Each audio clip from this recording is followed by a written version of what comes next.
I said, "Look, move in with me." So, they brought all their stuff to big furry cats. I'm not even a cat guy. And then, every now and then, he'd just flip like he was ready to throw down and deck somebody. Just like that. Yeah. But Bruce Willis was once the unstoppable action hero, the kind everyone looked up to. His confidence, charm, and razor-sharp delivery made him unforgettable. But over time, something changed. Fans began to notice subtle differences. Was it just age, or was there something more? No one wanted to believe it, but the signs were there. Now at 70. Bruce's life has taken a heartbreaking turn, and it's not just his family who's worried. His story has become a source of concern for fans around the world. Is there more to his journey than the public ever knew? This is the hard reality. Bruce Willis is no longer living the life many imagined for him. He's now battling frontotemporal dementia, cruel brain disease that impacts speech, behavior, and comprehension. His family first confirmed the diagnosis in early 2023. Since then, the decline has been rapid and devastating. Bruce is no longer seen in public. Family updates have become few and far between, which has only fueled more speculation. Some reports even claim that he can no longer speak, read, or walk. While those exact details haven't been confirmed, his wife Emma Hemming Willis has shared that the disease is progressing quickly. Emma has had to step in multiple times to shut down false rumors.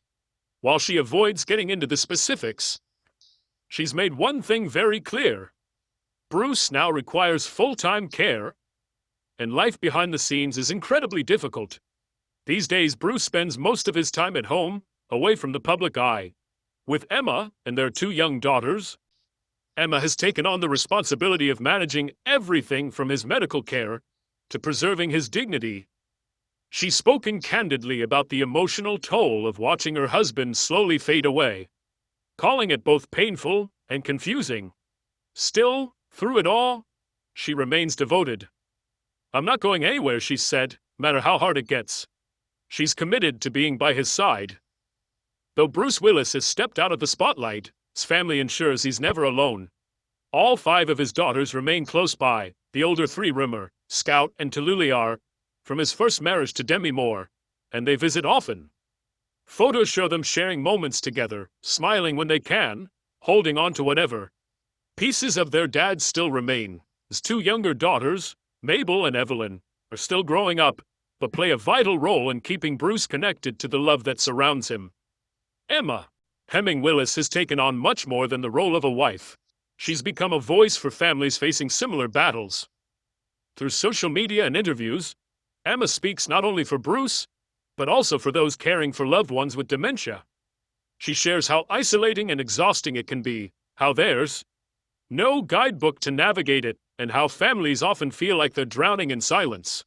Updates about Bruce are rare. The last few photos showed tender moments, Bruce being hugged by his daughters, or slowly walking with support. In those brief glimpses, fans saw just how much he's changed.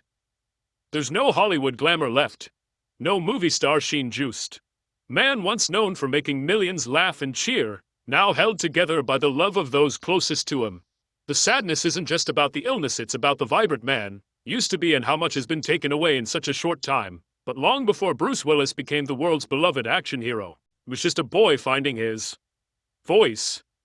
Born on March 19, 1955, in Idar-Oberstein, West Germany, Bruce came into the world as part of a military family. His father, David Willis, was an American soldier stationed overseas, and his mother, Marlene, was German.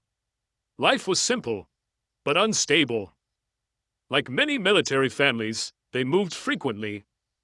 When Bruce was still a toddler, the family relocated to Carneys Point, a small town in New Jersey, where his father worked as a welder and mechanic. Growing up in New Jersey wasn't easy for Bruce, largely because of a severe stutter that affected his speech, confidence, and how other kids treated him. Talking was a daily struggle. He often got stuck mid-sentence and was teased by classmates. Despite this challenge, Bruce had a big personality. He was funny, loud when he could get the words out, and always trying to make people laugh. Something unexpected happened during his early years. He joined a school play, No one expected much, but once Bruce stepped on stage, his stutter vanished. The first time he spoke freely. Acting gave him a kind of freedom and control he never had before. That moment changed everything. Performing wasn't just fun, it was healing. In high school, Bruce became known for his charm and humor. He wasn't the best student academically, but his personality made him stand out. People liked him, and he was even elected student council president. Bruce was always the guy with a joke, one who could pull attention in a good way. But back then, he wasn't chasing fame. Acting was just something he enjoyed. He performed in school plays and local theater, finding his footing one role at a time. After high school, Bruce decided to take drama more seriously and enrolled at Montclair State University in New Jersey. For a while, it seemed like he might follow the traditional path, earn a degree, then pursue a career. But Bruce wasn't the type to wait around. After a few semesters, he dropped out. He wanted more than what the classroom could offer. With nothing but raw talent, a loud laugh, and a strong will, he packed up and moved to New York City to chase his dream. That leap of faith wasn't easy. Bruce worked all kinds of jobs to pay the bills. Better script than even last time. It's fun to do, fun to work with all these actors, especially Anthony Hopkins. Acting gigs were hard to come by, but Bruce never gave up. He kept auditioning, showing up for small roles, and slowly building a reputation. The stutter that once held him back became just a memory. On stage and in front of the camera, he was confident, sharp, and fully in control. Bruce's early life wasn't glamorous or smooth. It was full of starts and stops, challenges, and change. But every step from that German town to a small New Jersey corner, from a shy kid with a speech problem to a bold college dropout chasing a dream, helped shape the man the world would one day know. So how did a former bartender with a stutter go from scraping by in New York to beating out 3,000 actors for the role that changed his life? This is the rise of Bruce Willis. Bruce wasn't handed anything. After dropping out of college, he landed in New York with more grit than money. By night, he worked as a bartender, pouring drinks and cracking jokes, hoping someone important would notice. By day, he took whatever jobs he could find: security guard, private investigator, even moving furniture part-time. Wasn't glamorous, but it kept him going. At the same time, Bruce pursued acting with everything he had. He took small parts in off-Broadway plays, did background work on TV shows, and never turned down any role, no matter how minor. Every audition was a chance to prove himself, and every rejection only pushed him harder. Then came the audition for Moonlighting. Over 3,000 actors tried out for the role. Some were well-known, others were up-and-coming, but Bruce walked in with his signature blend of confidence and sarcasm. Didn't look or act like the typical leading man, and that's exactly why he stood out. When he read alongside Sybil Shepherd, something clicked. Landing the role of David Addison in Moonlighting in 1985 changed everything. Bruce wasn't just good, he was electric. The show mixed comedy, romance, and mystery, and Bruce carried it with a reckless charm that felt fresh and real. Audiences loved him. He was unpredictable, funny, a little wild, and completely genuine. Sometimes violent, but very emotional. And everybody does what they do for love and for their own reasons. Awards followed. Bruce won both a Golden Globe and an Emmy for Moonlighting. Suddenly, he wasn't a struggling actor anymore. He was a star. But unlike many TV actors, Bruce didn't stay in his lane. He used that momentum to jump into movies, setting the stage for his next big move, one that would make him a global icon. Nobody expected Bruce Willis to become an action hero, not even Bruce himself. In 1988, when producers cast him as John McClane in Die Hard, most people were confused. Action stars back then looked like Sylvester Stallone or Arnold Schwarzenegger, muscular, stone-faced, and deadly serious. Bruce, on the other hand, was the wisecracking, charming guy from Moonlighting. Not someone you'd expect to leap off buildings or dodge bullets. When the studio released the first promotional posters, Bruce's face was barely shown. They didn't think audiences would take him seriously. Even some critics thought casting Bruce was a mistake. But Die Hard proved them all wrong. From the moment Bruce appeared on screen barefoot, reluctant, stuck in a high-rise taken over by terrorists, audiences connected with him. He wasn't superhuman. He got hurt, he panicked, he bled, made mistakes, yet he kept going. And somehow that made him even more heroic. John McClane didn't want to be the guy saving the day. He just wanted to patch things up with his wife and go home. But when everything went sideways, he had no choice but to act. That mix of vulnerability, humor, and quick thinking made both the character and Bruce Willis unforgettable. Suddenly, action heroes didn't need perfect abs or gruff catchphrases. They could be scrappy, sarcastic, and desperate. They could be real. Die Hard was a box office smash, earning over $140 million worldwide and quickly becoming a cultural phenomenon. Bruce had done something new. He redefined what an action star could be, and Hollywood took notice. The success launched a franchise that would span decades. You know, his privacy is obviously of the utmost importance. I got a text not too long ago from someone who said, "I'm so sorry that you had to come out with this publicly." Over the next 25 years, Bruce returned as John McClane in 4 sequels.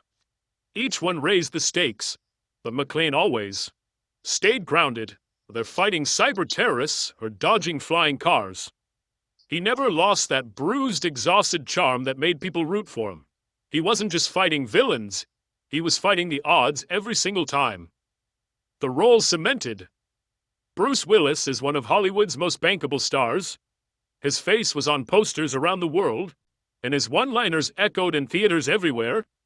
Yippee-ki-yay wasn't just a catchphrase, it became a calling card. Fans loved the vest, the blood-streaked face, that unique mix of desperation and defiance that only Bruce could pull off. But more than anything, Die Hard gave people a new kind of action hero. From that moment on, no one doubted Bruce Willis. Again, after Die Hard, Bruce could have easily stayed in his lane, riding the action wave, cashing the checks, playing tough guys forever. But he didn't. Instead, he stretched himself, choosing roles that weren't about guns or explosions. He wanted to prove he could do more, and he did. In the early 90s, Bruce surprised everyone by taking on indie dramas, quirky comedies, and even voice roles in animation. He wasn't interested in typecasting. He cared about telling good stories. One of his boldest moves was Pulp Fiction. In 1994, Quentin Tarantino cast him as Butch Coolidge, a washed-up boxer with a fierce intensity and a deeply human edge. It was nothing like John McClane, and audiences took notice. Suddenly, critics who once doubted his range had to admit they'd underestimated him. Then came 12 Monkeys, a wild dystopian thriller where Bruce played a time-traveling convict haunted by confusion and pain. It was messy, surreal, and Bruce Wayne Allen's performance earned genuine respect. But it was The Sixth Sense in 1999 that truly showcased his range. As Dr. Malcolm Crowe, Bruce played the role softly, subtly, and with deep emotion. Let me show you around. There was no shouting or fighting, just pain and connection. The film became a global sensation, with Bruce's restrained performance carrying much of its emotional weight. For the first time, people saw a different side of him, one that didn't need stunts to command attention. He also embraced quirky concept roles like The Fifth Element, where he combined deadpan delivery with sci-fi chaos, or Unbreakable, where he portrayed a broken man who might be a superhero but doesn't want to be. Directors loved working with Bruce because he listened, stayed humble, and always showed up prepared. But it wasn't just drama or sci-fi. Bruce leaned into his comedic side too. In Death Becomes Her and The Whole Nine Yards, he played neurotic or bumbling characters with surprising charm. He even lent his voice to animated films like Over the Hedge, proving his timing worked just as well in cartoons. At his peak, Bruce was everywhere, averaging several films a year without burning out. He moved fluidly between genres, not chasing trends but following stories that genuinely interested him. Over time, this built him a reputation as more than just a box office draw. Industry insiders saw him as reliable, loyal, and always ready to try something new. But how did Bruce manage to build one of Hollywood's calmest, most united families A life blending fame, family, and farewell. It started with Demi Moore. They married in 1987, at the height of their fame, and soon their lives were filled with baby bottles and paparazzi. Instead of letting Hollywood chew them up, they focused on their kids Rumor, Scout, and Tula. They worked hard to keep things as normal as possible. Despite being megastars, when their marriage ended in 2000, the split could have turned bitter, but it didn't. Bruce and Demi stayed close, taking family vacations together, sitting side by side at events, and celebrating holidays as one unit. Bruce once said they knew the marriage had ended, but their family hadn't. That mindset shaped everything that followed. In 2009, Bruce married model Emma Hemming. You'd think it might complicate things, but it didn't. Emma and Demi got along, and their daughters blended into one big family. Bruce and Emma welcomed 2 more girls, Mabel and Evelyn, raising them in a grounded, open, and surprisingly wholesome environment for Hollywood. Part of that came down to location. Bruce fell in love with Idaho's Specifically Sun Valley. He moved there to escape the chaos, to raise his daughters where the air was clean and the spotlight minimal. No flashing cameras at school drop-offs, no endless industry gossip, just bikes, trails, and Sunday breakfasts. While family stayed front and center, Bruce kept busy with side passions. He teamed up with Arnold Schwarzenegger and Sylvester Stallone to launch Planet Hollywood, the themed restaurant chain that gave fans a taste of the action star lifestyle. It was flashy, sure, but also a smart business move that kept him connected to his peers and his brand. Behind the scenes, Bruce loved music, enjoyed jamming with bands, and had a passion for rhythm that went far beyond acting. His free time was filled with motorcycles, at-night barbecues, and long hikes. This balance between massive fame and a stable home life made Bruce rare. But even in that peaceful setting, something was beginning to change. The man who never seemed to slow down was starting to fade subtly at first. Then suddenly, those closest to him were the first to notice. At first, no one really questioned it. Bruce Willis had always worked hard, and if he suddenly appeared in a wave of low-budget films, people chalked it up to business. But by the late 2010s, something felt off. The movies were forgettable, his roles small. He'd show up, say a few lines, and disappear from the screen. It didn't feel like the Bruce people knew. Then came the whispers. Directors said he struggled with dialogue. Crew members quietly admitted he wore earpieces to be fed his lines. Co-stars noticed confusion on set. These weren't just signs of a tired actor, they hinted at something deeper. But no one said it out loud. Between 2020 and 2022, Bruce released more than 20 films. Many were panned by critics. The sudden spike seemed strange, almost desperate. People began asking why was a legend of his caliber taking on projects that felt beneath him. Some blamed agents, others speculated financial reasons, but behind closed doors, concern was growing. In 2022, the truth came out. Bruce's family announced he had been diagnosed with aphasia, a condition that affects the ability to communicate. It explained the odd performances, the short lines, the reliance on prompts. Fans were heartbroken, but also relieved that there was finally an answer. Then, in 2023, the diagnosis was updated. Bruce had frontotemporal dementia, or FTD, a cruel and degenerative condition with no cure. The man who once delivered razor-sharp lines with perfect timing was slowly losing his voice, his memory, and his sense of the world around him. With that news, Bruce Willis officially stepped away from acting. No grand farewell tours, no final red carpet. Just a quiet exit, surrounded by family, leaving behind a career that lasted over 4 decades. For fans, it was a sudden end to something that had always felt permanent.